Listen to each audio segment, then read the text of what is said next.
So అలా మీకు volleyball, sports, martial arts ఇవన్నీ నాన్నగారు వాంటెడ్ యూ టు బి ఏం చేసేవారు నాన్నగారు? నాన్నగారు ఫార్మర్, అగ్రికల్చర్ ఫార్మర్. చిన్నప్పుడు అయితే సినిమాల్లోకి ఎందుకురా ఇవన్నీ అని అనలేదు? లేదు మేడం, విజయవాడ అంటే బేసిక్గా ఫిల్మ్స్ చాలా, అసలు మెయిన్ ఎంటర్టైన్మెంట్ ఫిలిమ్స్ కాబట్టి బాగా ఇంట్రెస్ట్ ఉండేది. మా ఫ్యామిలీ అంతా కలిసి సినిమాలకు వెళ్ళేవాళ్ళం, సినిమాలు బాగా చూసేవాళ్ళు మేడం. ఉంది బట్ ఇండస్ట్రీలో ఎవరు తెలియదు కదా, అది ఎంత టైం తీసుకుంటుందో తెలియదు, సక్సెస్ రేట్ తక్కువ ఉంటుందని పెద్దవాళ్ళకి భయం ఉంటుంది కదా మేడం. అవును, అంతే కదా. ఇప్పుడు కొడుకంటే న్యాచురలీ సెటిల్ అవ్వాలి. ఇప్పుడు కూతురు కూడా, ఇప్పుడు కూతుర్ల విషయంలో కూడా అలాగే ఆలోచిస్తున్నారు అందరూ. ఒక టైంలో కొడుకంటే సెటిల్ అయిపోవాలి, జీతం వచ్చేయాలి అర్జెంటుగా, ఇవన్నీ ఉంటాయి, పెళ్లి చేసేయాలి. అంటే నేను ఇంటికి పెద్ద అబ్బాయిని, ఇంకా ఎక్కువ ఉంటాయి. అవును.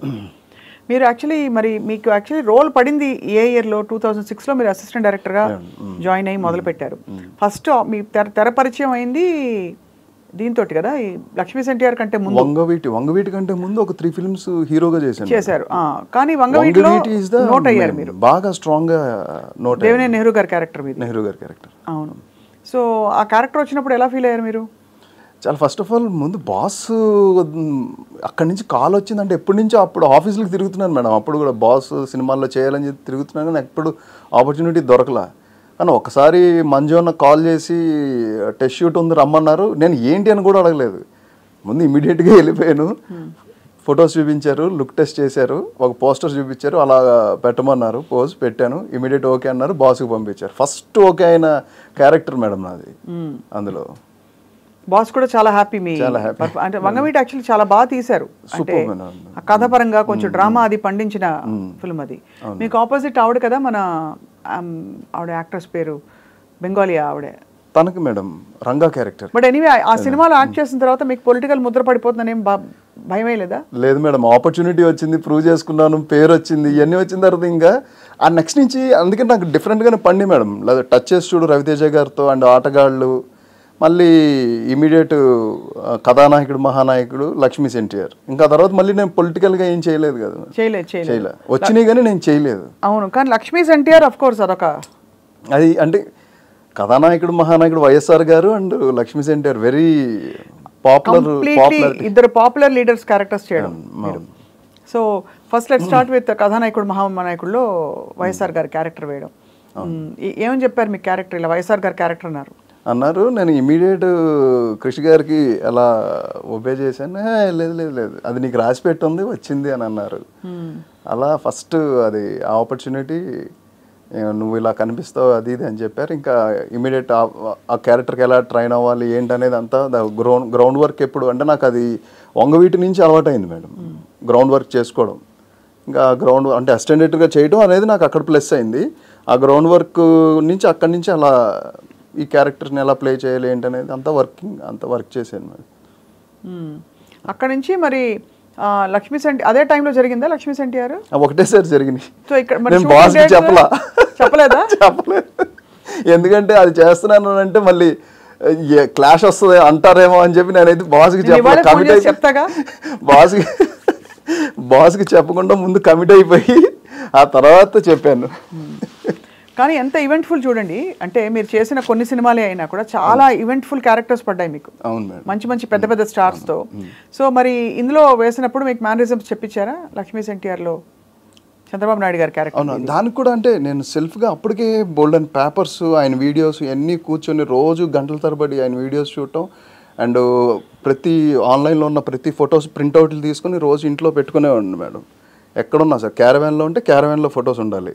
ఇంకా నాకు ఆ క్యారెక్టర్ చేస్తున్న కమిట్ అయ్యాను, ఆ కమిట్ అయిన దగ్గర నుంచి ఇంకా ఆయనే ఉన్నారు కంప్లీట్ నా ఎంటైర్ డేలో. అంత లోపలికి ప్రవేశించి చేశాను మేడం. మీరు మధ్యలో మనం అప్పుడప్పుడు కలిసినప్పుడు మీరు ఇలా అనేవారు అంటే కొన్నాళ్ళు ఆ బాడీ లాంగ్వేజ్ ఉంది, దాన్ని మళ్ళీ తీసేయడానికి టైం పట్టింది.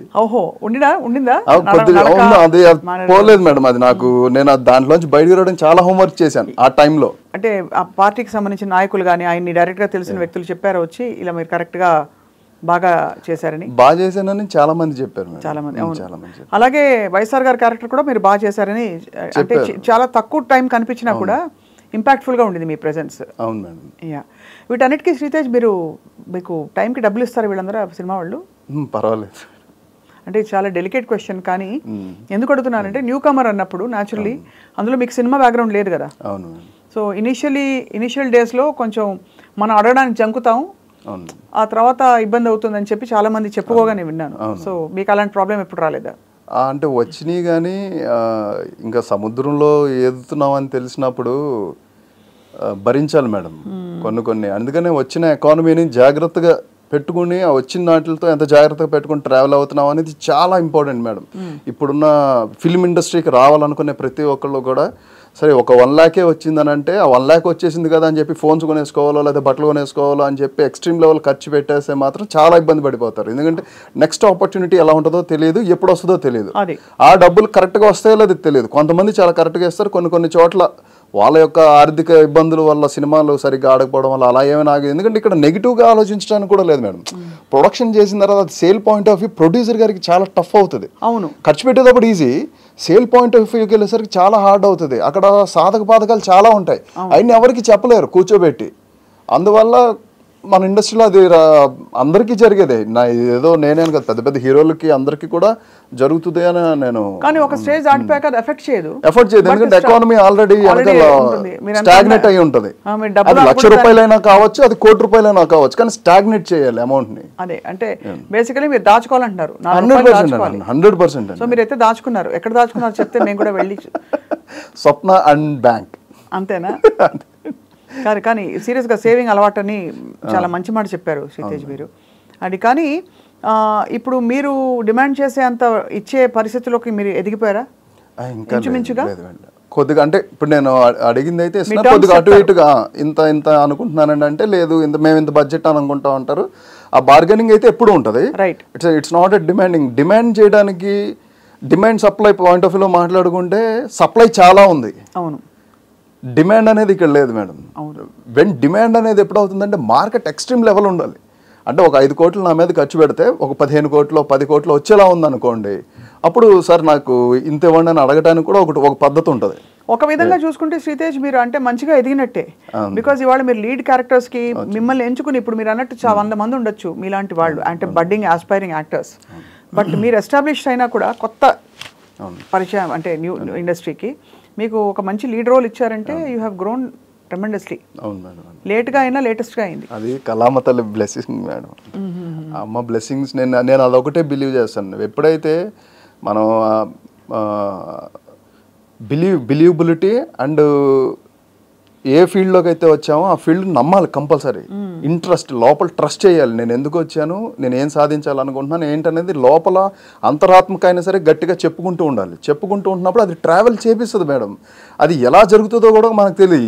18 సంవత్సరాలు గడిచిపోయినాయి అంటే ఎలా గడిచిపోయినాయో నాకు కూడా తెలియదు. ఒక్కోసారి అవును అన్ని ఇయర్స్ గడిచిపోయింది, ఓకే లెట్ ఇట్ బి అన్నట్టు అనిపిస్తుంది, కానీ నాకు వేరే ఏమనిపించలేదు మేడం.